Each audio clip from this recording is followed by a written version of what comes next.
প্রধান উপদেষ্টা, আপনার একটা কথা বলবো, আমরা আগেও বলেছি এই সরকারের সকল উপদেষ্টার এক পা অন্য দেশে, বিপদ হইলে ভাইগে যাবে, কিন্তু আমরা দৃঢ়ভাবে বিশ্বাস করি আপনি ভাগবেন না। এর প্রমাণ, আপনি যদি ভাগতেন পৃথিবীর কোন দেশ আপনারে রাখতে চায় না বলেন?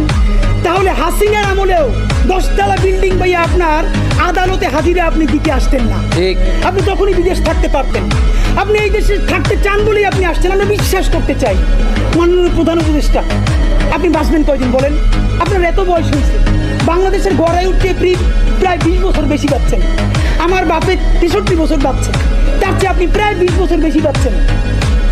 মাঝে মধ্যে মৃত্যু বেঁচে থাকার চেয়ে অধিক। মাননীয় প্রধান উপদেষ্টা, আপনি একটা গবেষণা করেন, বাংলাদেশে গত 50 বছরে কোনো রাষ্ট্রপ্রধানের 30 মিনিট 40 মিনিটের বক্তৃতা, রিক্সা চালক, ভ্যান চালক, সবজি বিক্রেতা, বিশ্ববিদ্যালয়ের প্রফেসর, ছাত্র জনতা আধা ঘন্টা বসে তার বক্তৃতা শুনে নজির নাই, যেটা আপনারটা হইছে।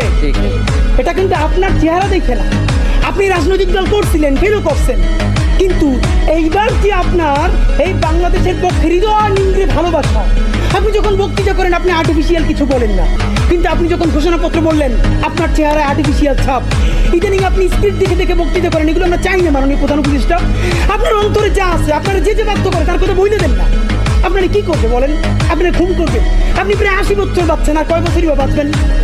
আপনি কি খাবেন, কি বাঁচবেন? আপনি বরং যদি আপনার আর্মি মেরে ফেলে, আপনারা যদি ভারতীয় আধিপত্যবাদ গুলি করে, আপনাকে যদি হত্যা করা হয়, কিন্তু সেই রক্তের বিনিময়ে যদি আপনি শহীদদের রক্তের বিনিময়ে নতুন বাংলাদেশ গড়ে যেতে পারেন, আগামী 1000 বছর বাংলাদেশের মানুষ নামাজে প্রার্থনায় আপনার জন্য শুধু দোয়া করবে।